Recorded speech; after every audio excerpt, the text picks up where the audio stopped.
Hey everyone, welcome back to the channel. Today we're diving into 10 Easter eggs, references, and hidden details you probably didn't notice in the brand new episodes of Stranger Things. And trust me, some of these are wild. Quick warning, we'll be talking about all 4 new episodes, so this video is full of spoilers. All right, let's jump in.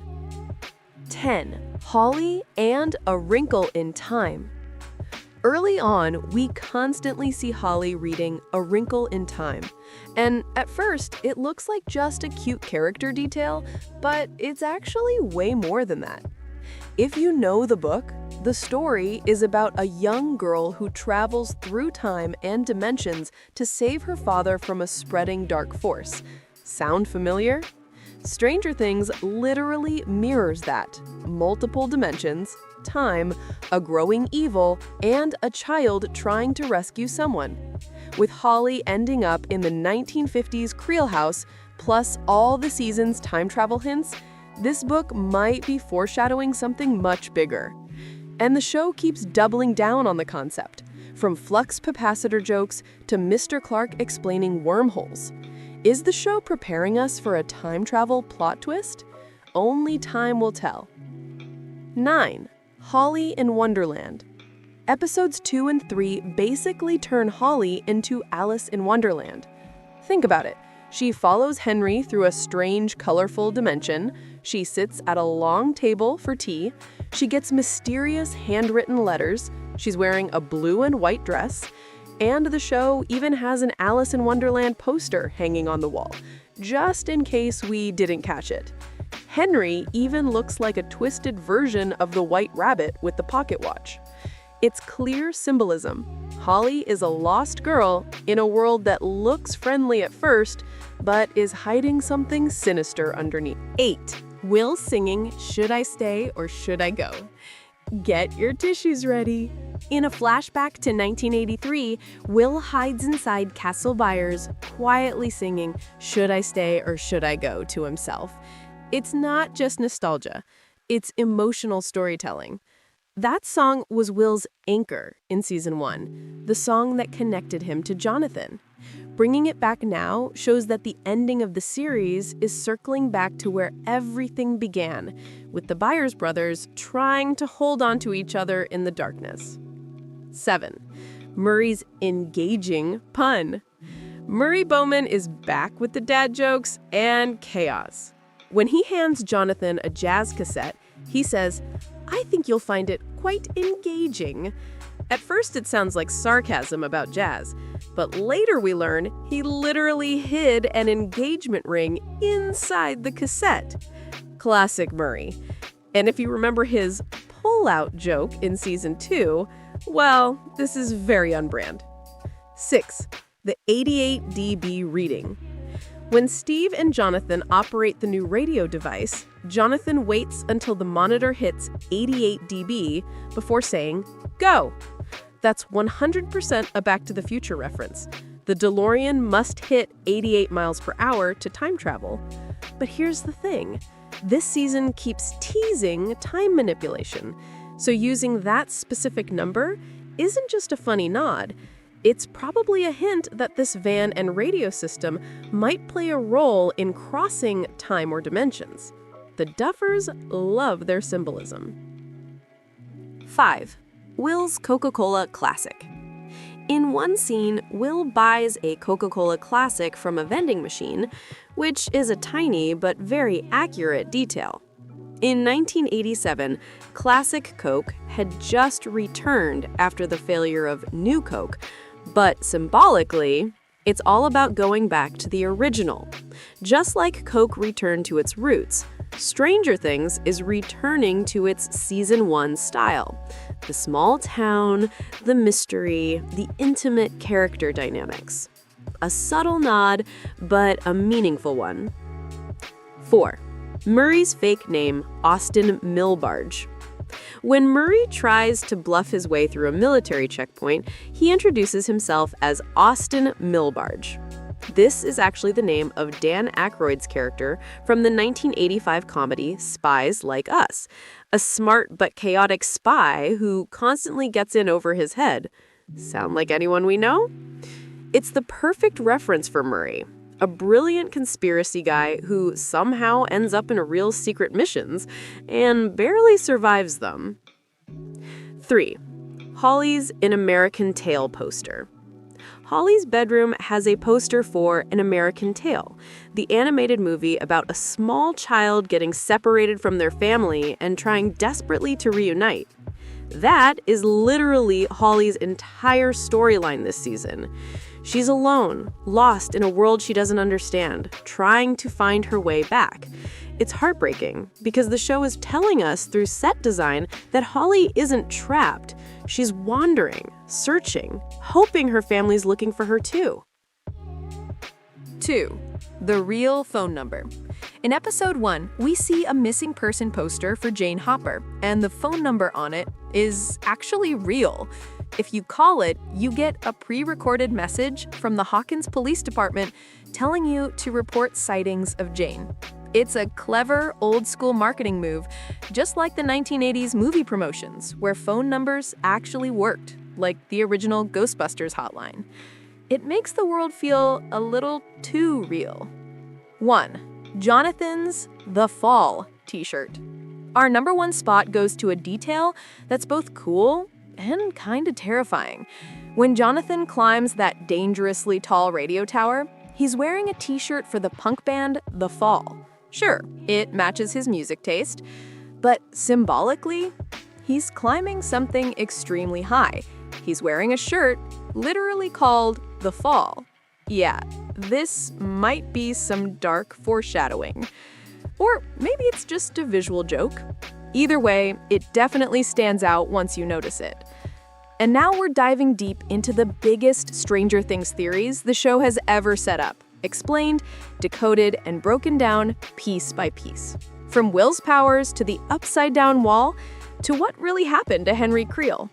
This is the ultimate theory breakdown. Let's get into it. How Will has powers.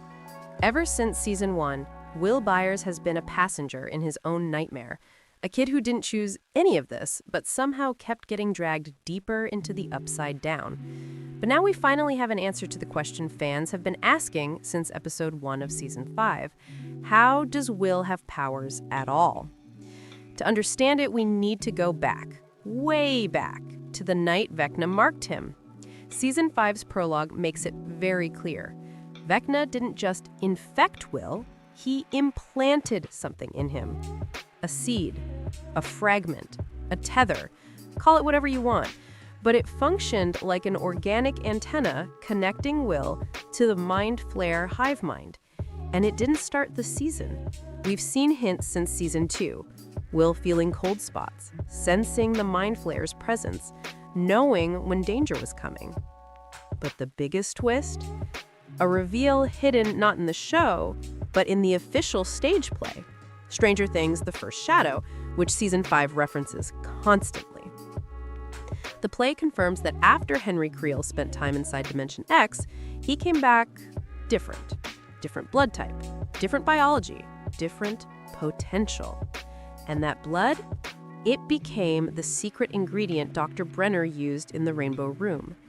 It means something absolutely insane. Henry Creel's blood is the origin of Eleven's powers. Not MK Ultra, not special birth, Henry's mutated DNA.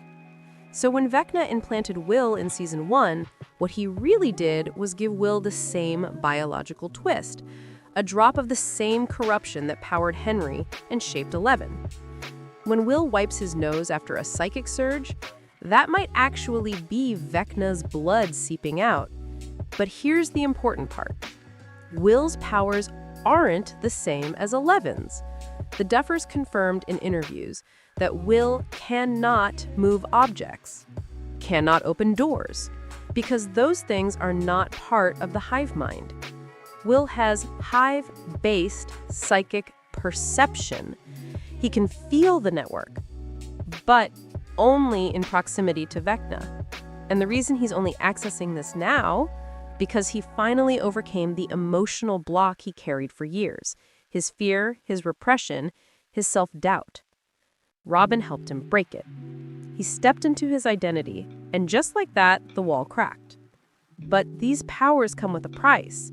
They originate from Vecna. They tempt. They corrupt. And Vecna wants Will to use them. Because to Vecna, Will isn't an enemy. He's a chosen one of the misfit children Vecna wants to mold into vessels. He even takes 12 kids in Season 5, his twisted version of apostles. Vecna doesn't kill Will because he underestimates him. He thinks the seed he planted is enough. But Will's biggest strength? He's survived this long without Vecna breaking him. And now, the same powers Vecna gave him might be exactly what destroys him. Where are Holly and Max? Max and Holly are not in the Upside Down. They're not in a coma. They're not dead. What we learn in Season 5 is far more disturbing. They're stuck inside Henry Creel's mindscape, a stitched-together prison built from memories, trauma, and psychic architecture. Max describes it perfectly. A memory inside 1,000 other memories. This place is not one location. It's a network. The 1959 Hawkins High, the Creel House, wooded borders, rocky canyons, the bloody flesh spires from Season 4, the hive core with 12 organic towers. Every memory is physically connected, like a map of trauma. Max's body is still in the real world. What happened to Henry in the cave? Season 5 confirms something the play revealed first.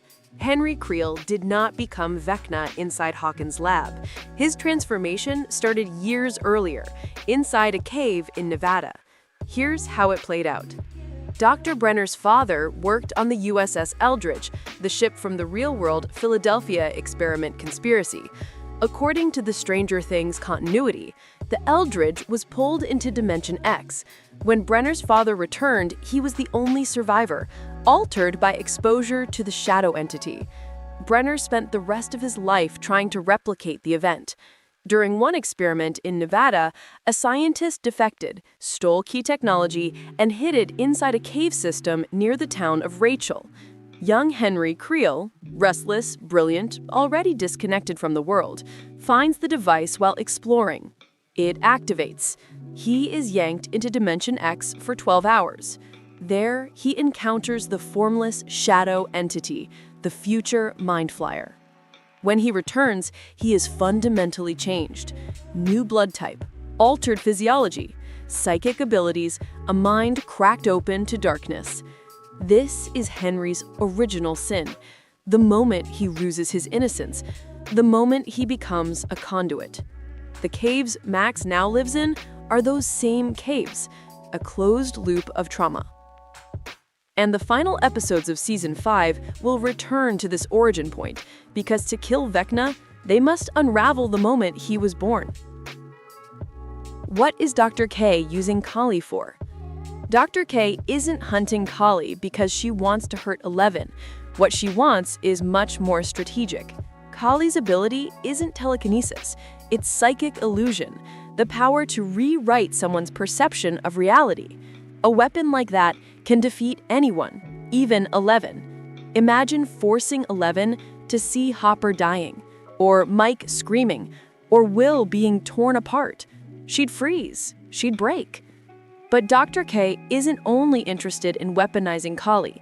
She's dissecting the bloodlines of every subject connected to Henry Creel, because she knows the truth. Henry's altered biology is the source of all these powers. Kali isn't a threat, she's a key. Her elucidations can be used against Vecna, turning his own trauma against him. Imagine forcing him to relive Henry's childhood, his mother, his failed love interest Patty Newby, the things he can't control. Kali might be the blade that finally cuts him open. What is the wall surrounding the Upside Down? The Upside Down is not ancient. It is not a parallel universe. It is a wound, a psychic tumor created accidentally when Eleven opened the first gate in 1983. That's why it's frozen in time, Geography is identical, the air is toxic, the biology is invasive. The wall around it is the scar tissue of this tumor, a self-healing fibrous membrane encasing the pocket dimension. Destin's math shows the wall is a perfect circle centered on the upside-down version of Hawkins' lab. The Duffers confirmed Season 5 will reveal what created it, and every clue points to a catastrophic psychic shockwave triggered when Henry tried to merge Dimension X with the human world. The wall is a quarantine, a barrier to contain a metastasizing infection. And when Holly's boot appears on the far side of it, we understand something terrifying. Vecna can pass freely. The wall doesn't keep him in. It keeps everyone else out. For now. How will this end? Season 5 drops more hints about time travel than any other season. Mr. Clark teaches wormholes and Einstein-Rosen bridges. The kids joke about the flux capacitor. Holly assumes Max time traveled. A wrinkle in the time becomes a major theme. Dimension X distorts time perception. So what does it all mean? No, Stranger Things will not retcon the story as a dream, a D&D campaign, or a fake timeline. The Duffers confirmed everything happened. But there may be one final act. Go back to the night 11 opened the first gate. Not to erase the events, but to branch them. A second timeline, one where 11 never opens the gate, Will never disappears, Hawkins never falls, the kids continue playing D&D. Meanwhile, the events of seasons 1 through 5 exist as memories, echoes that inspire their future campaigns. A closed loop of storytelling. A bittersweet ending where the past remains real, but the future is healed. 11, Will, or even Collie might be the one who steps through time. But to do that, they must first kill Vecna inside his own mind. The final battle won't be in Hawkins. It will be inside the psychic architecture of Henry Creel, and only then can they rewrite fate. And that's our list. These episodes are absolutely packed with references, nods, hints, and tiny details. So tell me in the comments, what Easter eggs did you catch that we didn't? If you enjoyed the breakdown, don't forget to hit like, subscribe, and ring the bell so you don't miss any future videos. Thanks for watching, and I'll see you in the next one.